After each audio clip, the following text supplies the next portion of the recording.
അസ്സലാമു അലൈക്കും സുഹൃത്തുക്കളെ. റംലാൻ ഇങ്ങ് വരവാറായല്ലേ. നിങ്ങൾക്കൊരു കാര്യം അറിയാമോ? അള്ളാഹു സുബ്ഹാനഹു തആലയ്ക്ക് ഏറ്റവും കൂടുതൽ ഇഷ്ടപ്പെട്ട ഇബാദത്തുകളിൽ ഒന്നാണ് നോമ്പ് നോൽക്കുക എന്നത്. ഈ മാസത്തിൻ്റെ ഏറ്റവും വലിയ പ്രത്യേകത അത് തന്നെയല്ലേ, നോമ്പ് നോൽക്കുക എന്നുള്ളത്. അതുപോലെ തന്നെയാണ് ഈ മാസത്തിൻ്റെ ഏറ്റവും പ്രധാനപ്പെട്ട ഒരു കാര്യമാണ് നമ്മുടെ അള്ളാഹു സുബ്ഹാനഹു തആല നമുക്ക് സമ്മാനമായി മുഹമ്മദ് മുസ്തഫ റസൂൽ കരീം സ്വല്ലല്ലാഹു അലൈഹി വസല്ലമ തങ്ങൾ വഴി ഖുർആൻ എന്ന കിതാബ് നമുക്ക് ഇറക്കി തന്നതും ഈ മാസമാണ്.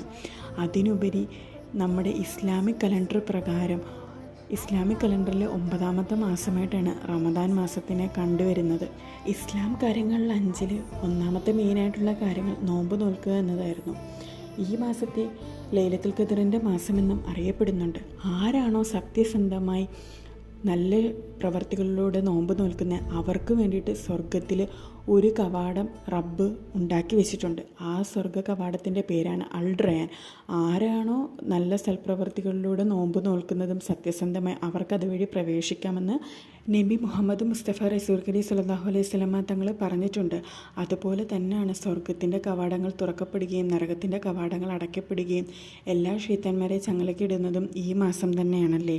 നമ്മുടെ റമദാൻ മാസത്തിനെ 3 അശ്റകളായിട്ട് തിരിച്ചിട്ടുണ്ട്. ആദ്യത്തെ അശ്റയാണ് റഹ്മത്തിൻ്റെ അശ്റ, അതായത് ആദ്യത്തെ 10 നമ്മൾ കാരുണ്യത്തിന് വേണ്ടി അള്ളാഹുവിൻ്റെ അടുത്ത് തേടും. രണ്ടാമത്തത് മഗ്ഫിറത്ത് അഥവാ പാപമോചനത്തിന് വേണ്ടി അള്ളാഹുവിനോട് നമ്മൾ തേടുന്നതാണ് രണ്ടാമത്തെ 10.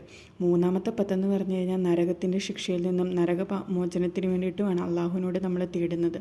ഏറ്റവും അവസാനത്തെ 10ാമത്തെ രാത്രിയിലെത്തി 27ാം രാവ് ലൈലത്തുൽ ഖദർ, അതിൻ്റെ മഹാത്മ്യം എത്രത്തോളമാണെന്ന് ഞാൻ നിങ്ങളോട് പറയണ്ടല്ലോ.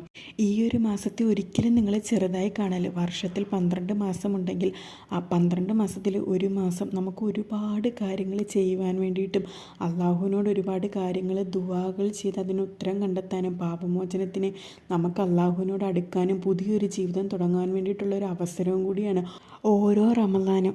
അതുകൊണ്ട് നിങ്ങൾ അള്ളാഹുവിലേക്ക് കൂടുതൽ അടുക്കുകയും ഒരുപാട് സൽക്കർമ്മങ്ങൾ ചെയ്യുകയും സക്കാത്ത് കൊടുക്കുകയും നിസ്കരിക്കാത്തവരുണ്ടെങ്കിൽ നിസ്കരിക്കുകയും ചെയ്യുക. നിസ്കാരത്തിനെക്കാട്ടിൽ വലിയ ലഹരിയില്ല.